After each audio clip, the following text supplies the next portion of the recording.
Imagine this one day మనం screen పైన Vijay villains ని చితక్కొట్టడం చూస్తున్నాం. తర్వాత రోజే రియల్ లైఫ్ లో ఎలక్షన్స్ తో ఫైట్ చేయడం. క్రేజీ సిచ్యువేషన్ కదా! ఇప్పుడు తమిళనాడులో అదే జరుగుతుంది. ఎవ్రీ 5 ఇయర్స్ లో వచ్చే ఎలక్షన్స్ లా అయితే ఇది కాదు. ఈసారి ఎలక్షన్స్ ఒక హిస్టరీనైతే క్రియేట్ చేయబోతుంది.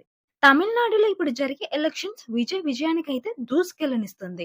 ఒక మూవీ ప్లాట్ నిజ జీవితంలో జరిగితే ఇంత హై వోల్టేజ్ ఫీల్ వస్తుందని ఇప్పుడే అర్థమైంది. విజయ్ ఒక నార్మల్ యాక్టర్ అయితే కాదు. తమిళనాడులో ఒక సంచలనం. ఆ మాస్ ఎనర్జీతో ఆడియన్స్ అభిమానాన్నే కాదు, ప్రజలకి ఏదో చెయ్యాలి అనే తపనతో పాలిటిక్స్‌లోకి రావడం అయితే ఫిక్స్ అయిపోయారు. తమిళనాడులో టీవీకే పార్టీ స్థాపించి తనేంటో ప్రూవ్ చేసుకుందాం అనే టైంలోని డివోర్స్ న్యూస్ ఇంటర్నెట్‌లోకి వచ్చి విజయ్ పొలిటికల్ కెరియర్ అయితే రిస్క్‌లో పడింది. త్రిషతో ఎఫైర్ ఉంది అని, సంగీత గారిని బాగా చూసుకోవట్లేదని న్యూస్ వచ్చినా అన్నీ దాటుకొని ఇప్పుడు విజయ్ ఎలక్షన్స్‌లో దూసుకెళ్తున్నారు. అసలు అప్పటి వరకు ఉన్న సీఎంని విజయ్ ఎలా ఓడించగలిగారు?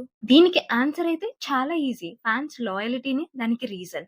విజయ్‌కి ఉన్న ఫ్యాన్ బేస్ చిన్నదైతే కాదు. అలానే తమిళనాడులో యూత్ అయితే ఇప్పుడు ప్రెజెంట్ గవర్నమెంట్‌తో హ్యాపీగా అయితే లేదు.